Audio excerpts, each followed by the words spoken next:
বন্যায় দেশের অবস্থা দেখলে একটু ভালো লাগে না। মনে চায় যেন ছুটে চলে যায় ওদের পাশে দাঁড়ায়। যেভাবেই হোক ওদের একটু সাহায্য করলে হয়তো মনের একটু শান্তি মিলবে। হয়তো সবার পক্ষে সবকিছু করা সম্ভব হয়ে ওঠে না বা সামর্থ্যও থাকে না। কিন্তু আমাদের সামর্থ্যে কিন্তু এটা আছে যে আমরা নামাজ পড়ে তাদের জন্য দোয়া করতে পারি আল্লাহ তাআলার কাছে।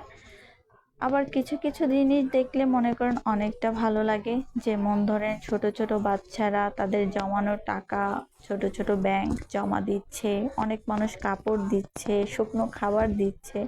সবকিছু কিন্তু একটা ভালোবাসা, একটা ভালোবাসার বন্ধন। এগুলো ভালোবাসা না থাকলে কখনোই সম্ভব হয় না।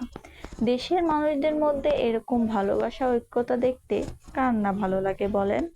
আসুন আমরা বর্ণাঢ্যদের পাশে দাঁড়াই, যার যতটুকু সামর্থ্য আছে তা নিয়ে তাদেরকে সাহায্য করি, একে অপরকে ভালো রাখি, নিজেও ভালো থাকি, সুস্থ থাকি।